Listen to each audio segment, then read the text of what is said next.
오늘은 그 12월 31일 2017년의 마지막 날입니다. 한 해의 마지막 날에 함께 예배를 드리게 돼서 참 감개가 무량하네요.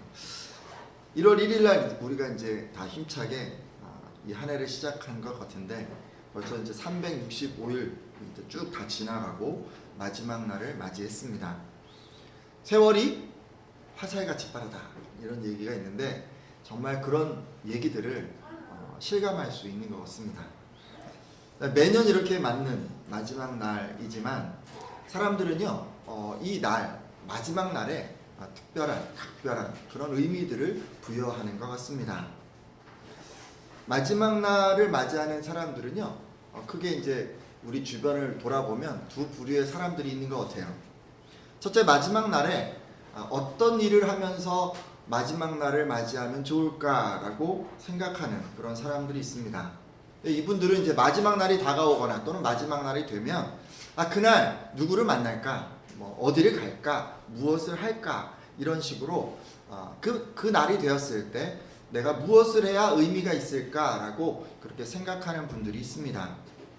이런 분들은 그러니까 마지막 날 오면요 직장이나 소속된 공동체 이런 데 어르신들 이렇게 찾아뵙는 분들도 있고 가족들과 좋은 시간을 보내려고 좋은 식당을 예약하는 그런 분들도 있고 친구나 또 애인과 함께 시간을 보내기 위해서 영화나 연극 공연을 찾는 그런 분들도 계십니다. 그러니까 이런 분들은 다 그런 거예요. 마지막 날이 딱 되면 그날에 무엇을 해야 가장 좋을까를 생각하는 그런 분들이라 할 수 있습니다. 근데 또 한 부류의 사람들이 있어요. 이분들은 마지막 날에 그 마지막 날은 내가 이 마음에 작정한 어떤 목표를 이루기 위한 그런 날이다 라고 이렇게 생각하는 분들입니다. 그래서 이분들은 마지막 날이 다가오면 다가올수록 그날에 내가 정한 그 목표를 이루기 위해서 또 뒤를 돌아보아 아쉬움을 남기지 않기 위해서 열심히 살아가는 그런 분들이라 할 수 있습니다. 그러니까 후회 없는 삶을 살기 위해서 연초부터 계획도 세우고 그리고 이제 하나하나 실천해 나가면서 마지막 날이 다가옴에 따라서 내가 이 목표한 것들이 지금 이루어지고 있는지 없는지를 계속 체크하고 또 그것을 이루려고 노력하는 그런 분들이 계십니다. 이런 분들은 마지막 날이 다가온다 또는 마지막 날이라고 하는 그런 의미는 자기 개발을 위해서 우리 이제 그런 거 많이 하잖아요. 영어 회화 이런 거 등록을 이제 한단 말이에요. 그러면 기간 만료가 막 다가오는 거예요. 그러면 남은 영어 회화 인강을 막 열심히 수강을 하는 그런 분들이 있습니다. 또는 성경 일독이 목표였던 분들 우리 있지 않습니까? 그런 분들은 마지막 날이 딱 다가오면 어떻게 해서든지 남은 성경을 읽기 위해서 시간을 내서 어디 다른 데 안 가고 도서관 가서 성경책 한 권 들고 가서 한 번에 막 몇백 장씩 읽는 그런 분들도 있죠. 심지어 애인이 없고 이런 분들은 그날이 되기 전에 그런 사람을 만들려고 애쓰기도 합니다. 근데 이런 분들은 다 그런 거예요. 마지막 날에 목표한 것을 이루기 위해서 힘쓰는 그런 분들이라고 할 수 있습니다. 이렇듯 사람들은요 1년의 마지막 날에 이런저런 의미들을 부여합니다. 그래서 마지막 날이 다가오게 되면 그날에 부여한 의미를 달성하려고 노력을 하죠. 근데 여러분 우리들에게도 이런 모습이 있어요. 우리들도 마지막이라고 하는 것에 의미를 두고 그날에 무엇을 해야 가장 좋을지를 생각하거나 또는 그날까지 내가 어떤 목표를 이루어야 할까, 무엇에 힘써야 할까를 생각하게 된다는 말씀입니다. 조금 차이가 있다면 우리 그리스도인들은 1년의 마지막 날에 의미를 부여하는 것이 아니라 이 세상 마지막 날 또는 인생의 마지막 날에 의미를 부여한다는 데 있습니다. 여러분 이제 오늘 말씀을 보면 그 12제자 중에서 수제자였던 이 베드로는 이 부분에 대해서 깊은 묵상을 했던 것 같습니다.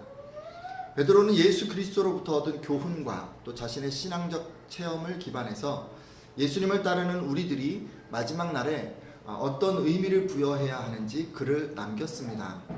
베드로는 이 기록을 통해서 이 세상 마지막 날에 무엇을 하면서 맞이하는 것이 가장 좋을지 그리고 마지막 날이 되기까지 우리들은 무엇에 힘써야 목표를 이룰 수 있고 또 궁극적으로 후회 없는 삶을 살 수 있는지를 교훈해 줍니다. 먼저 베드로가요 베드로전서 그 4장 7절에 마지막 날이 다가올 때 꼭 해야 할 것을 말씀하고 있습니다. 같이 읽어볼 텐데요. 베드로전서 4장 7절 만물의 마지막에 같이 한번 읽겠습니다. 시작.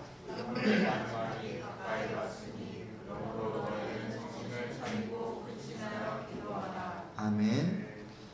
여러분, 베드로가 마지막 날 다가올 때 무엇을 꼭 해야 한다고 말씀하고 있나요? 기도죠. 네, 기도하라라고 이야기합니다. 우리 베드로전서 말고 디모데후서 3장 1절에서 4절 말씀을 보면 말세에 어려운 때가 온다라고 합니다. 그때는 사람들이 자기를 사랑하고 돈을 사랑하고 뽐내고 교만하고 하나님을 모독하고 부모님에게 순종하지 않을 것이라고 이야기합니다. 말세가 되면 사람들은요, 감사할 줄 모르고 거룩하지도 않고 사랑이 없고 용서하지 않고 남을 헐뜯고 자제하지 못하고 사납고 선한 것을 싫어하고 배반하고 조급하고 거만하고 하나님보다 이 세상 쾌락을 더 사랑하게 된다고 말씀합니다. 한마디로 여러분, 마지막 때는 어떤 때냐면요, 자기만 있고 하나님은 없는 그런 시대인 것입니다. 근데 여러분, 우리가 이런 세상을 살아가고 있어요. 근데 이런 세상을 살아가면서 하나님이 원하시는 삶을 살아가는 것은 정말 힘듭니다.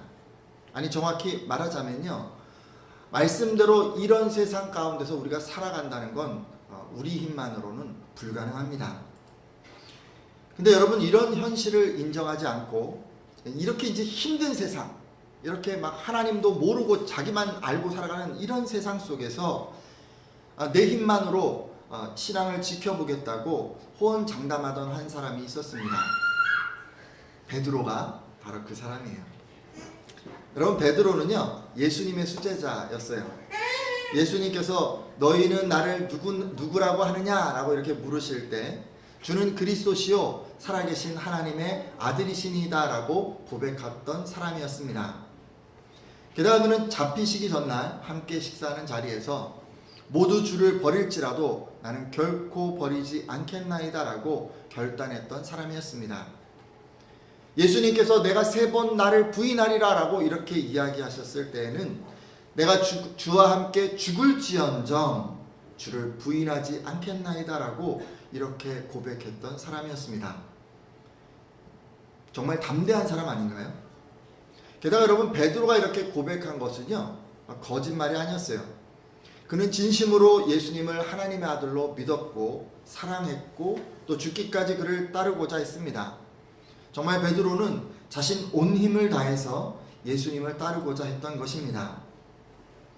베드로가 그렇게 생각했던 것은 자기 안에 담대한 어떤 믿음이 있었고 또 예수님을 향한 뜨거운 사랑이 있었고 또 어떻게든 내가 그를 따르리라 하는 그런 의지적 결단이 있었기 때문에 이 세상에서 끝까지 그가 예수님을 따르는 것이 가능할 것이라고 생각을 했습니다. 그래서였을까요? 여러분, 베드로는요, 예수님께서 그 겟세마네 기도를 하는 가운데 그에게 찾아와서 깨어서 기도하라고 이렇게 거듭 말씀하셨음에도 그는 기도에 힘쓰지 않았습니다.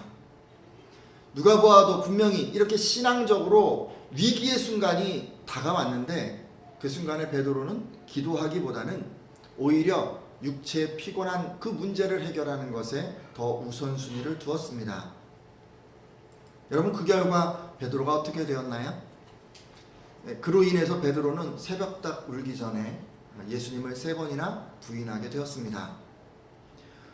여러분, 베드로가 지금 정신을 차리고 근신하여 기도하라 라고 이렇게 한 말씀은요, 이런 실패를 경험하고 나서 본인이 깨달은 것을 지금 저와 여러분에게 교훈하고 있는 것입니다. 그때까지만 해도 베드로는 자기 안에 말씀이 있고 신앙 고백이 있고 믿음이 있고 사랑이 있고 그리고 결단이 있으면 예수 그리스도를 끝까지 따를 수 있다고 생각했었습니다. 하지만 뼈아픈 실패를 경험하고 그것만으로는 부족하다는 것을 그가 깨달은 것입니다.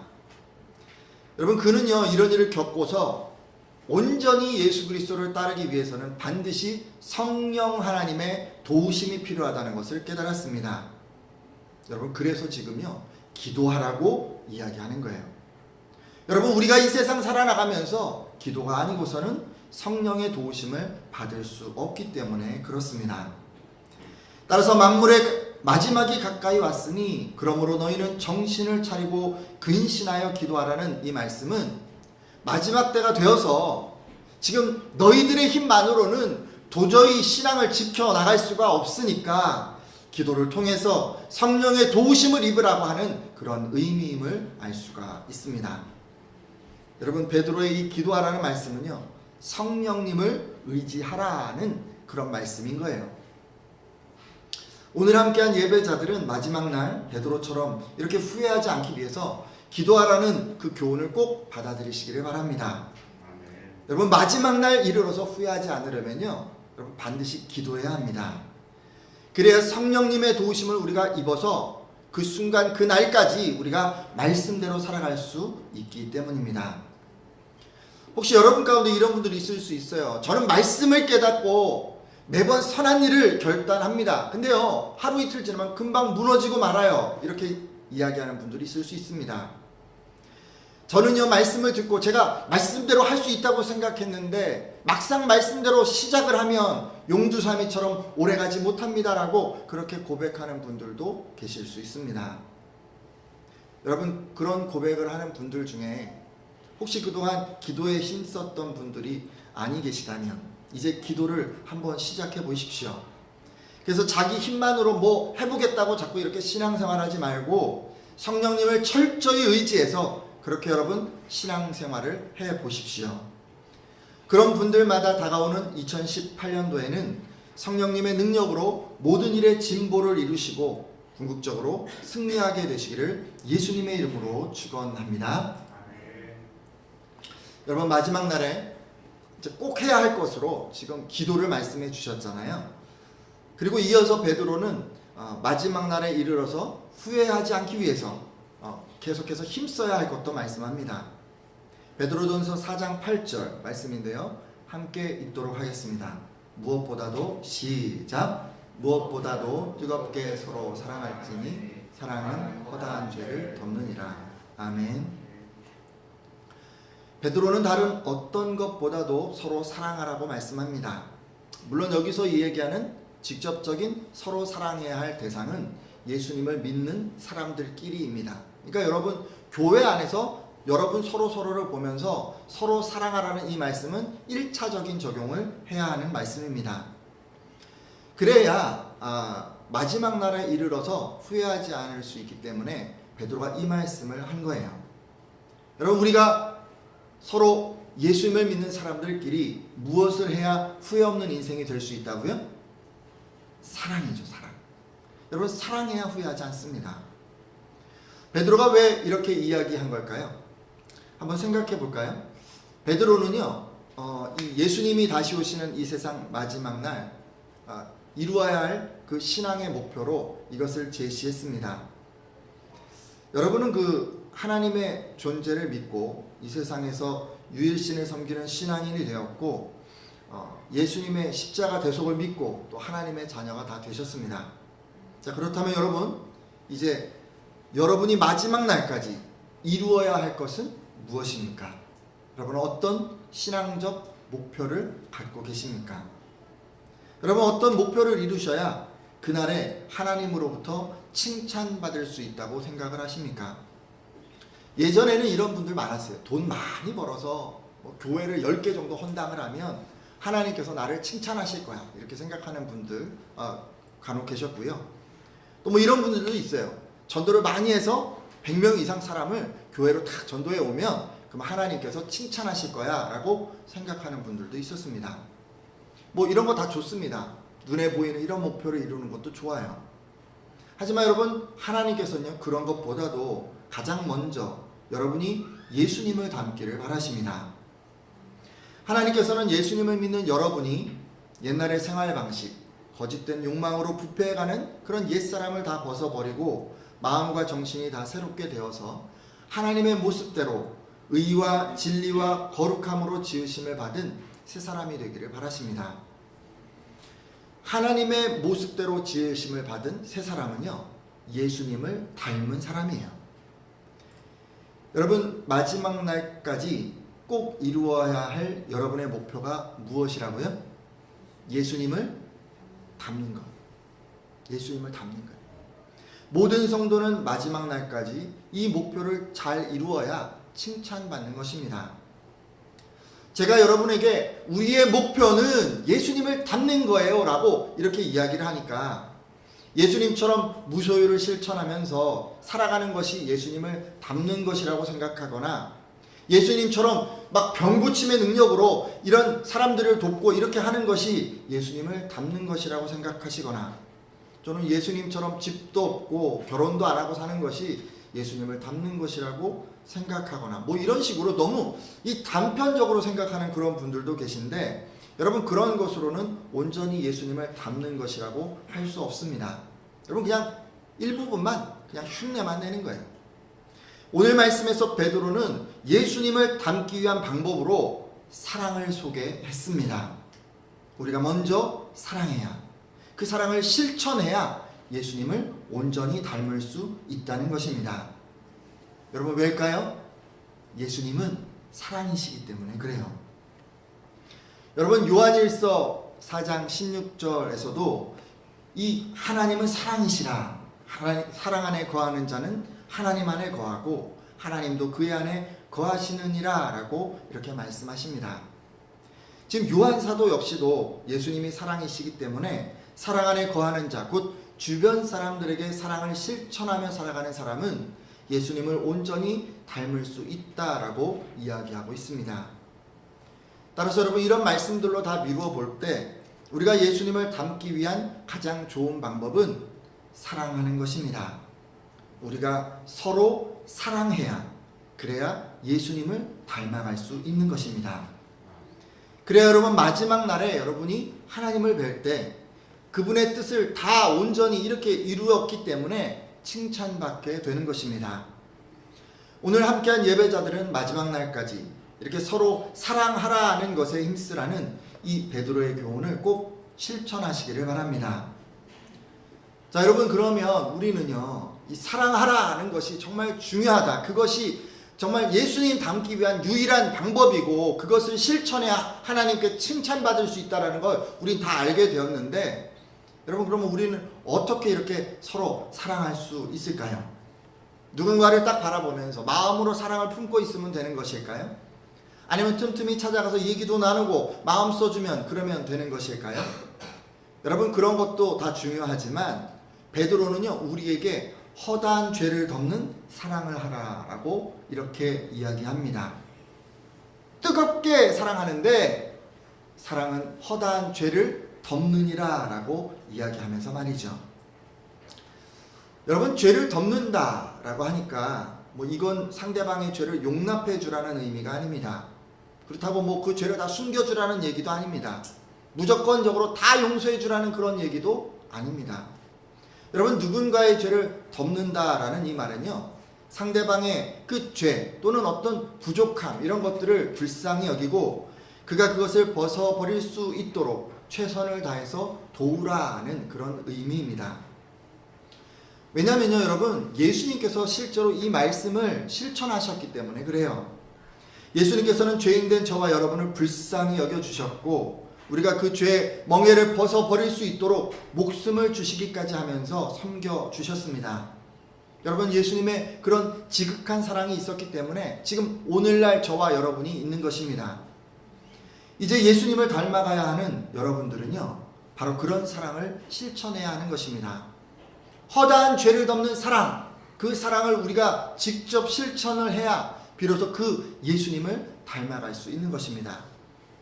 죄를 덮는 사랑, 그 사랑, 여러분, 구체적으로 우리가 어떻게 해야 그 사랑을 실천할 수 있을까요?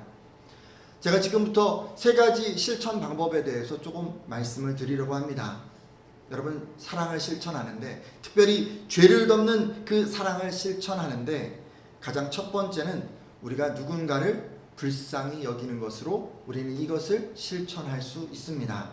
어떻게 하는 거라고요? 다른 성도들을 불쌍히 여기는 것, 또는 다른 말로 긍휼히 여기는 것이라고 할 수 있습니다. 예수님께서 저와 또 여러분을 불쌍히 여기시는 것처럼 그렇게 여러분 주변의 사람들을 바라보는 것입니다. 하나님께서는 우리의 이기적인 모습에 화를 내시고 또 증오하시기보다 오히려 슬퍼하십니다. 자기의 유익을 구하는 것이 최고의 행복이라 생각하는 그 생각, 결국 그들을 지옥길로 인도할 것이라고 하는 것을 아시기 때문입니다. 그래서 하나님께서는 자기만을 생각하고 자기만을 위해 노력하고 자기만을 위해 살아가는 그 인생을 그 길에서 구원하시려고 합니다. 우리도 이런 하나님의 긍휼함을 가질 필요가 있습니다. 이기적이고 또 자기밖에 몰라서 주변 사람들을 상처 주고 힘들게 만드는 그 사람들을 불쌍히 여기는 것이 바로 그것입니다. 예를 들어 자신밖에 모르기 때문에 누군가를 이게 자꾸 상처 주면서 살아가는 그런 성도들을 보면서 저 사람 곁에 가고 싶지 않네, 뭐 저런 사람이 다 있나 라고 생각을 한다면 여러분은 죄를 덮는 사랑을 실천하지 못하고 있는 것입니다.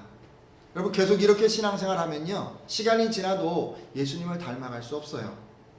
오히려 이런 상황을 만났을 때 하나님께서 저 사람의 저 이기적인 모습을 보면서 얼마나 슬퍼하실까라고 생각하면서 불쌍히 여길 수 있어야 하는 것입니다. 제가 이런 얘기를 이렇게 하면 이런 의문이 드는 분들도 계실 수 있습니다. 예수님은 신이셨고 또 그런 사람들을 구원하실 구원자이셨으니까 그렇게 하실 수 있었던 것 아닌가요? 누군가를 구원할 능력이 없는 우리가 어떻게 그런 사람들을 불쌍히 여기는 게 가능합니까? 라고 그렇게 생각하는 분들이 있을 수 있습니다. 우리는요, 예수님 아니기 때문에 누군가를 구원할 능력이 없습니다. 그럼에도 우리는 예수님의 제자이기 때문에 이기적인 마음으로 주변 사람들에게 상처 주는 그 사람들이 결국은 지옥에 떨어질 수밖에 없다는 것을 마음 아파할 수 있어야 합니다. 이런 문제는 사실 하나님께서 우리가 이제 기도를 하잖아요. 하나님, 제가 그런 사람들을 만났는데 하나님, 제가 불쌍히 여기기 원합니다. 제 안에 그 마음을 좀 주십시오라고 이렇게 기도해서 응답을 받으면 쉽게 해결될 수도 있지만, 여러분, 막 어떤 대상을 향해서 막 기도를 하는 거예요. 너무 미운 짓하고 너무 막 그런 사람이 있잖아요. 그런데 아직 여러분의 마음에 그런 마음이 들지 않는다면, 또는 그런 마음을 달라고 기도조차 시작하지 않았다면, 여러분, 우리가 기울여야 할 몇 가지 노력이 있습니다. 일단은 여러분, 그 사람을 불쌍히 여기기 위해서 여러분이 아직 죄인 되었을 때 여러분이 누군가를 상처 주고 또 힘들게 하고 괴롭게 했던 그 시간들을 한번 떠올려 보십시오. 그때 여러분으로 인해서 힘들었지만 내색하지 않고 품어준 사람들 덕분에 지금 여러분이 하나님 앞에 서 있을 수 있는 것이 아니겠습니까? 그때는 깨닫지 못했지만 돌아보니까 그분들이 여러분의 이기심과 죄를 몰라서 이 가만히 있었던 게 아님을 여러분 이제는 다 알고 계시지 않습니까? 그분들은 다 알면서도 궁휼한 마음으로 저와 여러분의 그 부족함을 인내해 주신 것이 아니었을까요?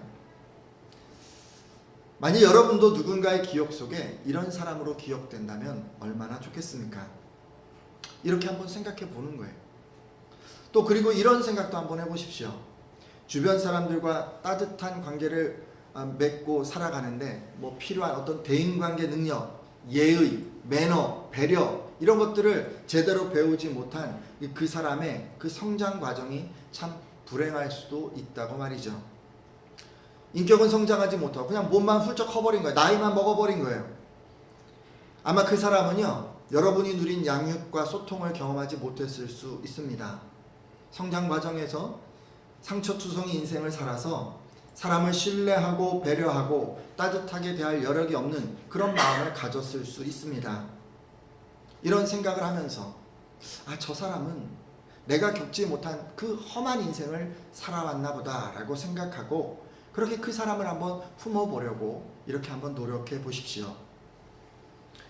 마지막으로 여러분, 그 사람이 이기적인 모습으로 이 세상 이렇게 쭉 살아가면서 얼마나 많은 미움을 받고 적을 만들고 따돌림을 받았을지를 한번 여러분 생각해 보십시오. 그런 사람들을 보통 이렇지 않아요? 자기가 지금 뭘 잘못하는지조차도 인식하지 못하잖아요. 미움을 받는데 왜 미움받는지도 모르잖아요. 그저 나는 미움을 받을 수밖에 없는 존재인가 봐 이렇게 생각하면서 수없는 자기 합리화를 하면서 그렇게 자존감을 유지해 왔을 그 사람, 여러분 그 사람을 정말 불쌍한 마음으로, 궁휼한 마음으로 한번 이렇게 좀 바라봐 주시면 어떻겠습니까? 사실요, 제가 지금 이런 마음 좀 품어보라고, 이런 시각을 좀 가져보라고 이렇게 말씀을 드렸지만요, 이건 우리가 진짜 하나님의 마음을 지금 품게 되었다기보다는 예수님의 궁휼함을 우리가 어떻게든 실천하려고 흉내내는 거에 불과할 것입니다. 하지만 여러분, 우리 입장에서요, 하나님이 그 마음을 충분히 주시기까지 그 말씀을 실천하기 위해서 궁휼의 시각을 갖고자 이런 노력들을 자꾸 기울이는 것은 정말 중요합니다. 왜냐하면 이렇게 하나님의 눈으로 그 부족한 성도를 바라보고 하나님의 마음으로 그 성도를 불쌍히 여기는 것이 바로 죄를 덮는 사랑을 실천하는 출발점이 되기 때문입니다. 제가 지금요, 죄를 덮는 사랑, 그 사랑을 우리가 실천하기 위해서 가장 먼저 해야 될 것, 궁휼한 마음을 품고 불쌍한 마음으로 그를 쳐다보는 것이라고, 바라보는 것이라고 제가 이야기를 했습니다. 두 번째 우리가 실천해야 하는 죄를 덮는 사랑은요, 다른 성도들을 위해서 헌신하는 것입니다. 뭘 하는 거라고요? 헌신하는 것. 예수님께서 저와 여러분을 위해 자기 생명을 아끼지 않고 헌신하셨던 것처럼 내가 가진 것으로, 그것이 뭐 물질이든 시간이든 그렇게 헌신하는 것이 바로 죄를 덮는 사랑이라는 말씀입니다. 여러분에게 친절을 베풀고 또 감사하는 그런 사람들에게 뭔가 자꾸 이렇게 해주는 것, 그건 쉽습니다. 하지만 여러분 생각해 보세요. 내가 막 베풀고 챙겨주고 막 이렇게 마음을 써주는데 맨날 불평만 하고 뭘 해줘도 감사하지 않고 심지어 보답은 생각지도 않는 이런 사람들을 위해서 아낌없이 헌신하는 것은 정말 쉽지 않습니다. 밑 빠진 독에 계속 물 붓는 것 같은 그런 마음이 자꾸 들어서 그래요. 우리들은 경제적인 동물이에요. 그렇죠? 그래서 우리 이런 마음이 들어요. 뭔가 헌신을 하면 반드시 그에 상응하는 대가가 있기를 바랍니다. 근데 우리 주변에는 헌신해줘도 감사하지 않고 답례도 없는 사람들이 수두룩합니다. 그럴 때 우리들은 사랑하기를 멈추고 싶습니다. 헌신하는 것 그만하고 싶습니다. 아마도 그건 모든 사람들의 공통적인 심정일 것입니다. 하지만 예수님은요, 저와 여러분이 믿기를 주저할 때에도, 때로 은혜를 잊고 살아갈 때에도, 심지어 믿는다 하면서도 죄 가운데 슬금슬금 다가갔던 그 순간에도 저와 여러분을 위해서 모든 것을 다 주셨습니다. 사실 우리는 그분의 고귀한 생명을 받을 그런 자격이 없는데 그런 우리들을 위해서 그분이 모든 것을 다 주셨던 것입니다. 우리가 그런 예수님을 닮아가려면요, 무조건적으로 헌신하는 그 사랑을 우리가 실천해야 합니다. 상대방이 알아주지 않고 심지어 귀찮아 않고 무시한다고 할지라도 끝까지 헌신하는 그 사랑을 여러분과 제가 실천해야 한다는 말씀입니다. 오늘 함께한 예배자들은요, 여러분의 헌신을 알아주든 말든 상대방이 때로 무례하고 이기적이더라도 포기하지 않고 끝까지 헌신하는 사랑의 실천자가 되시기를 다 부탁드립니다. 한 가지 더 말씀드리려고 하는데요, 죄를 덮는 사랑, 우리가 실천해야 하는 그 사랑은 다른 성도들을 위해서 기도하는 것입니다. 다른 성도들을 위해서 뭐 하는 거라고요? 기도하는 것. 목사님, 기도가 무슨 사랑의 실천이 되나요? 라고 이렇게 묻는 분들 계실 수가 있는데요, 여러분, 기도만큼 큰 사랑의 실천이 없습니다. 왜냐하면 대부분의 성도들이 다 힘들어하는 게 이 기도기 때문에 그렇습니다. 여러분도 알고 계시잖아요. 지금도 하늘에 계신 그 예수님이 하고 계신 게 뭐예요? 저와 여러분을 위해서 중보기도 하고 계세요.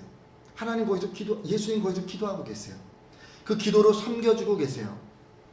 그분은 우리들이 미처 생각하지 못하는 것들을 위해서, 미처 간구하지 못하는 그런 것들을 위해서, 저와 여러분을 위해서 하나님께 대신 기도해 주십니다. 정말 감사하죠? 여러분, 그런 예수님의 기도가 있기 때문에 저와 여러분이 기도가 부족한데도 지금 성령의 은혜를 우리가 누리고 있는 것입니다.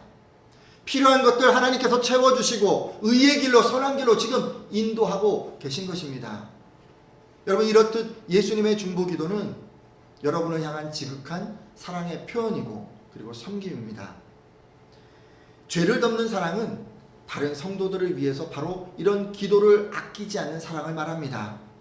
남들을 대신해서 미처 그가 기도하지 못하는 것까지도 대신 무릎을 꿇고 기도하는 사랑, 그것이 바로 죄를 덮는 사랑이라는 말씀입니다. 우리 교회는 자기 기도 제목보다 다른 사람 기도 제목을 더 많이 늘어놓고 기도의 자리를 지키는 분이 계십니다. 바로 그 김수미자 권사님이 그 주인공이신데요. 특별한 일이 없으시면 김 권사님은 매일 교회에 들르셔서 온 교회 사람들을 위해서, 온 가정들을 위해서 축복하면서 기도하십니다.